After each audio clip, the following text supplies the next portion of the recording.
Hey, ladies and gentlemen, this is Carmine Sabia for Explain America, and Democrats might have been celebrating after a whopping close to $400 million verdict against former President Donald Trump and his sons, but that smile just got wiped off their faces.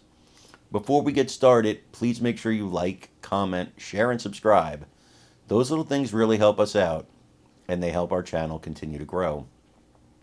It was less than an hour, I believe, after the verdict when they were discussing on Fox News the implications and the ramifications of this verdict for Trump, for his organization, for his political career. And what the Democrats, I think, have failed to realize, and with each case, I think they think this is going to be the one. What they failed to realize is they've helped President Donald Trump, or former President Donald Trump, in his campaign for the presidency.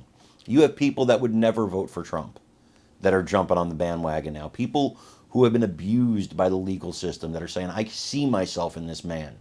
And they're jumping on the Trump train now. And the people like me and you who have been on the Trump train, it just solidifies our position. Because we see what's happening to this man. This man, in my opinion, is being punished for the crime of winning the presidency in 2016. And they are using him to send a message to everybody else who thinks I'm going to buck the status quo. I'm going to go against the uniparty. And the message is, if you do it, we will destroy you. Well, as Fox News pointed out in this really good segment here to actually kind of encapsulate and explain what's been happening, they explain that this is actually helping Trump. It's actually helping him. It's very unlikely they're going to get anywhere near this kind of money from Trump if they get any money at all. But I want you to watch this segment, and then I want you to let me know, and I really want you to let me know. Do you feel the same about Trump today as you did before this verdict? Do you feel stronger in favor for him? Have you gone against him now? I want to know that in the comments. So please remember to like, comment, share, and subscribe after you watch this video. I'm Carmine Sabia for Explain America. We love you guys. God bless you. Take care, everybody. Argument about nobody complained. Everybody got paid back in this case. So regardless of how you feel about the outcome, when the president, former president, and his supporters have this argument that it's political, it certainly looks that way, especially with the clips that you played earlier. Now, something interesting to note, we had out new Fox polling this week. You and I on the road have talked to folks in New Hampshire and Iowa and everywhere in between who've said they would not move away from President Trump if he was indicted or convicted. Now, there is some softening there if he's convicted on a criminal charge.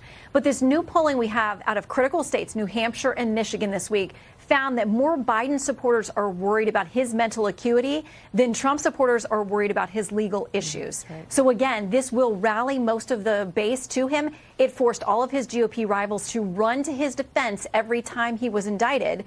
And as Ari points out, I mean, it cleared the field in a very different way. But voters say, for the majority of Trump supporters, it's not going to move them. They're not going to waver in the face of verdicts like this. No, you're absolutely right, Shannon. There's no indication in any of the polling that this has a negative impact on the Trump campaign. And if anything, it has a positive impact, because when they see him under attack in some element of their own lives, many people feel like they understand what it's like to be under the thumb of the government or of the law in one way or the other.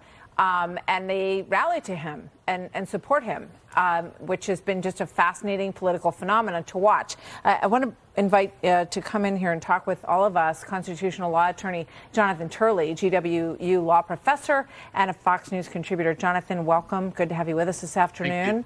I'm seeing numbers as high as 364 million. She asked for 370 million. So she's got a big chunk of change here if this ends up actually not being overturned on appeal, Jonathan. Well, this court really proved Oscar Wilde's rule that the only way to be